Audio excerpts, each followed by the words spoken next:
ಸಿದ್ದರಾಮಯ್ಯ ಅವರು ಮಾತಾಡ್ತಾ ಇದ್ದಾರೆ ಈ ಬಜೆಟ್ಗೆ ಸಂಬಂಧಪಟ್ಟಂತೆ ಯೂನಿಯನ್ ಬಜೆಟ್ಗೆ ಸಂಬಂಧಪಟ್ಟಂತೆ ನೋಡೋಣ.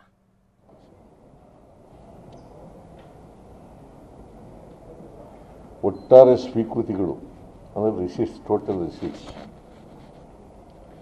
32.07.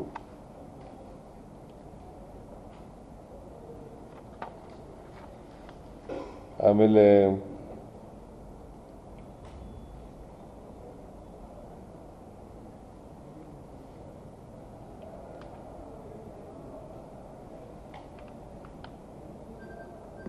ಅಂದರೆ ಕಳೆದ ಒಂದು ಇಂಟ್ರಿಮ್ ಬಜೆಟನ್ನು ಮಂಡಿಸಿದರು ಫೆಬ್ರವರಿ ತಿಂಗಳಲ್ಲಿ, ಚುನಾವಣೆಗಿಂತ ಮುಂಚಿತವಾಗಿ ಒಂದು ಇಂಟ್ರಿಮ್ ಬಜೆಟ್ ಮಂಡಿಸಿದರು.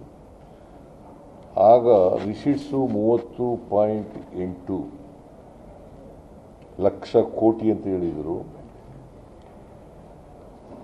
ಈಗ ಮಂಡಿಸಿರ್ತಕ್ಕಂಥ ಬಜೆಟ್ನಲ್ಲಿ 1,27,000 ಕೋಟಿಗಳಷ್ಟು ಹೆಚ್ಚಿನ ಪ್ರಮಾಣದಲ್ಲಿ ಸ್ವೀಕೃತಿಯಾಗಿದೆ ಅಂತ ಹೇಳ್ತಾರೆ. ಇದಕ್ಕೆ ಕಾರಣ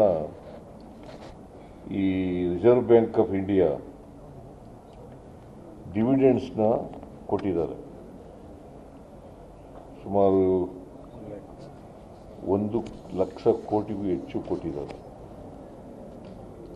ಸೊ ಹಾಗಾಗಿ ಜಾಸ್ತಿ ಆದಾಗ ಕಾಣಿಸುತ್ತೆ. ಆಮೇಲೆ ನಿರ್ಮಲಾ ಸೀತಾರಾಮನ್ ಅವರು ಒಟ್ಟು ಬಜೆಟ್ ಗಾತ್ರದಲ್ಲಿ 48.21 ಲಕ್ಷ ಕೋಟಿ ರೂಪಾಯಿಗಳಲ್ಲಿ 14.1 ಲಕ್ಷ ಕೋಟಿ ರೂಪಾಯಿಗಳಷ್ಟು ಸಾಲ ತಗೋತಾ ಇದೆ.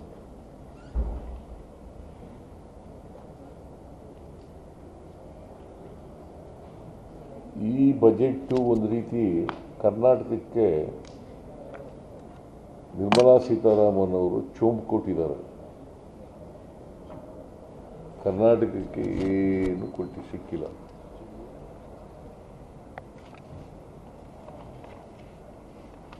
ಆಂಧ್ರ ಮತ್ತು ಬಿಹಾರ 2 ರಾಜ್ಯಗಳಿಗೆ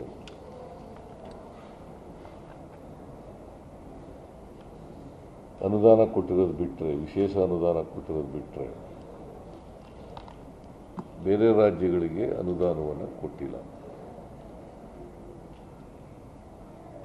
ಯಾಕಂತಂದರೆ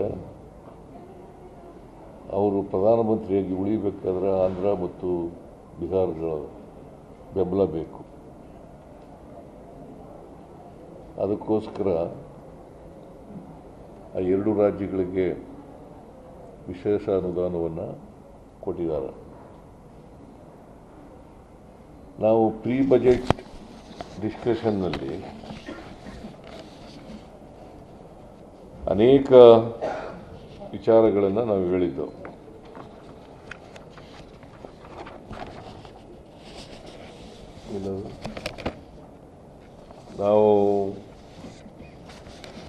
ನಾನು ಹೋಗಲಿಕ್ಕಾಗಿರಲಿಲ್ಲ, ಕೃಷ್ಣ ಬೈರೇಗೌಡರನ್ನು ಕಳಿಸಿಕೊಟ್ಟಿದ್ದೆ. ಪ್ರೀ ಬಜೆಟ್ ಡಿಸ್ಕಷನ್ ಕರೆದಿದ್ದರು, ಮುಖ್ಯಮಂತ್ರಿಗಳನ್ನು ಕರೆದಿದ್ದರು.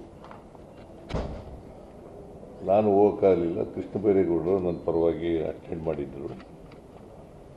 ಆ ಪೂರ್ವಭಾವಿ ಬಜೆಟ್ ಡಿಸ್ಕಷನ್ನಲ್ಲಿ ನಾವು ಕೆಲವು ಮನವಿಗಳನ್ನು ಮಾಡಿದ್ದೆವು. ನಮಗೆ 15ನೇ ಹಣಕಾಸು ಆಯೋಗದಲ್ಲಿ 5,495 ಕೋಟಿ ಕೊಡಬೇಕು ಅಂತ ಹೇಳಿತ್ತು. ಸ್ಪೆಷಲ್ ಗ್ರ್ಯಾಂಟ್ಸ್ ಕೊಡಬೇಕು ಅಂತ ಶಿಫಾರಸು ಮಾಡಿದ್ರು. ನಮ್ಮದೇ ರಾಜ್ಯ ಒಂದೇ ರಾಜ್ಯಕ್ಕೆ ಮಾಡಿರಲಿಲ್ಲ, ಇನ್ನೂ 2 ರಾಜ್ಯಗಳಿಗೆ ಮಾಡಿದ್ದು. ಒಟ್ಟು 3 ರಾಜ್ಯಗಳಿಗೆ, ತೆಲಂಗಾಣ ಮತ್ತು ಮಿಜೋರಾಂ, ಕರ್ನಾಟಕ, ಈ 3 ರಾಜ್ಯಗಳಿಗೆ ಮಾಡಿತ್ತು. ನಿರ್ಮಲಾ ಸೀತಾರಾಮನ್ ಅವರು ಕರ್ನಾಟಕದಿಂದ ರಾಜ್ಯಸಭೆಗೆ ಹೋಗಿರೋರು. ಕರ್ನಾಟಕದಿಂದ ರಾಜ್ಯಸಭೆಗೆ ಆಯ್ಕೆಯಾಗಿರೋರು. ಅವರಿಂದ ನಿರೀಕ್ಷೆ ಮಾಡ್ಕೊಂಡಿದ್ದೋ ನಾವು, ಕರ್ನಾಟಕಕ್ಕೆ ನ್ಯಾಯ ಒದಗಿಸ್ಕೊಡ್ತಾರೆ, ಕರ್ನಾಟಕದ ಹಿತ ಕಾಪಾಡ್ತಾರೆ ಅಂತೇಳಿ ನಿರೀಕ್ಷೆ ಇಟ್ಕೊಂಡಿದ್ದು. ಆದರೆ ಕರ್ನಾಟಕಕ್ಕೆ ಭಾಳ ನಿರಾಸೆ ಮಾಡಿದ್ದಾರೆ. ಕರ್ನಾಟಕದ ಜನರಿಗೆ ದೊಡ್ಡ ಅನ್ಯಾಯ ಮಾಡಿದ್ದಾರೆ. ಆಮೇಲೆ ಬಜೆಟ್ನಲ್ಲಿ ಪೆರಿಫೆರಲ್ ರಿಂಗ್ ರೋಡ್ಗೆ ಮತ್ತು ವಾಟರ್ ಬಾಡೀಸ್ ಡೆವಲಪ್ಮೆಂಟಿಗೆ 6,000 ಕೋಟಿ ಕೊಡ್ತೀವಿ ಅಂತ ಹೇಳಿದ್ರು. ಅದನ್ನು ಕೂಡ ಕೊಡಲಿಲ್ಲ. 20 ಪರಿಹಾರ ಹೆಚ್ಚು ಮಾಡಬೇಕು ಅಂತ ಕೇಳಿದ್ರು, ಅದನ್ನು ಕೊಟ್ಟಿಲ್ಲ. ಆಮೇಲೆ ಅಪ್ಪರ್ ಭದ್ರಾಕಕ್ಕೆ ಅವರೇ ಬಜೆಟ್ನಲ್ಲಿ ಘೋಷಣೆ ಮಾಡಿದ್ರು 5,300 ಕೋಟಿ, ಅದು ಕೊಡಲಿಲ್ಲ. ಅದು ಕೊಡಬೇಕು ಅಂತ ಕೇಳ್ಕೊಂಡಿದ್ದು ನಾವು. ಆಮೇಲೆ ವಸತಿ ಯೋಜನೆಗಳಿಗೆ, ನಗರ ವಸತಿ ಯೋಜನೆಗಳಿಗೆ 1.5 ಲಕ್ಷದಿಂದ 5 ಲಕ್ಷ ರೂಪಾಯಿ ಮಾಡಬೇಕು ಅಂತ ಹೇಳಿದ್ದು. ಗ್ರಾಮೀಣ ವಸತಿಗಳಿಗೆ 1.2ರಿಂದ 3 ಲಕ್ಷ ಮಾಡಬೇಕು ಅಂತ ಕೇಳ್ಕೊಂಡಿದ್ದು, ಅದನ್ನು ಕೊಡಲಿಲ್ಲ. ಆಮೇಲೆ ಕಲ್ಯಾಣ ಕರ್ನಾಟಕಕ್ಕೆ ನಾವು ಈ ವರ್ಷ 5,000 ಕೋಟಿ ರೂಪಾಯಿಗಳನ್ನು ಖರ್ಚು ಮಾಡ್ತಾ ಇದ್ದೀವಿ. 371J ಅದರ ಪ್ರಕಾರ ವಿಶೇಷ ಅನುದಾನ ನಾವು 5,000 ಕೋಟಿ ಕೊಟ್ಟಿದ್ದೀವಿ. ಅದಕ್ಕೆ ಮ್ಯಾಚಿಂಗ್ ಗ್ರ್ಯಾಂಟ್ ಕೊಡಿ ಅಂತ ಹೇಳಿದ್ದು ನಾವು. ಬ್ಯಾಕ್ವರ್ಡ್ ಏರಿಯಾ ಡೆವಲಪ್ಮೆಂಟ್ಗೆ ಅದನ್ನು ಕೂಡ ಕೊಡಲಿಲ್ಲ. ಸೊ ಅಪ್ಪರ್ ಭದ್ರಾದ್ದು ಕೂಡ ಕೊಡಲಿಲ್ಲ. ಒಟ್ಟಾರೆಯಾಗಿ ಕರ್ನಾಟಕಕ್ಕೆ ನಿರ್ಮಲಾ ಸೀತಾರಾಮನ್ ಅವರು ಚುಂಬು ಕೊಟ್ಟಿದ್ದಾರೆ.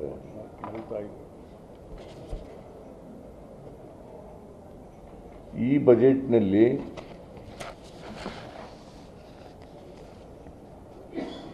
ರೈತರಿಗೂ ಕೂಡ ಏನು ಪ್ರಯೋಜನ ಆಗಿಲ್ಲ. ರೈತರು ಯಾಕಂತಂದರೆ ಇವರು ಬಜೆಟ್ನಲ್ಲಿ ನಮ್ಮ ಆದ್ಯತೆ ಬಡವರು, ರೈತರು, ಮಹಿಳೆಯರು, ಅಲ್ಪಸಂಖ್ಯಾತರು ಅಂತ ಹೇಳ್ಕೊಂಡಿದ್ದಾರೆ. ಈ ವರ್ಗದ ಜನರಿಗೆ ದೊಡ್ಡ ಅನ್ಯಾಯವನ್ನು ಮಾಡಿದ್ದಾರೆ.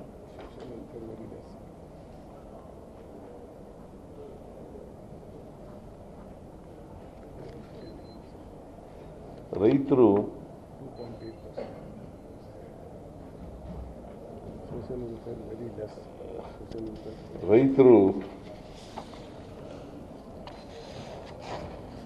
ಭಾಳ ವರ್ಷಗಳಿಂದ ಡಿಮ್ಯಾಂಡ್ ಮಾಡ್ತಾ ಇದ್ದದ್ದು ನಮಗೆ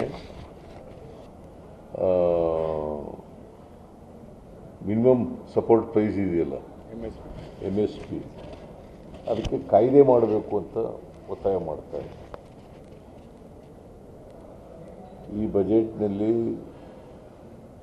ಸ್ವಾಮಿನಾಥನ್ ವರದಿಯನ್ನು ಯಥಾವತ್ತಾಗಿ ಜಾರಿ ಮಾಡ್ತೀವಿ ಅಂತ ಹೇಳಿದರು.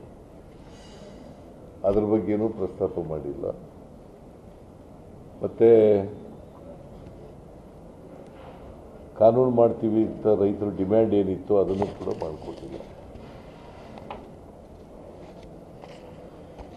ಆಮೇಲೆ ಕೆಲವು ಇಲಾಖೆಗಳಿಗೆಲ್ಲ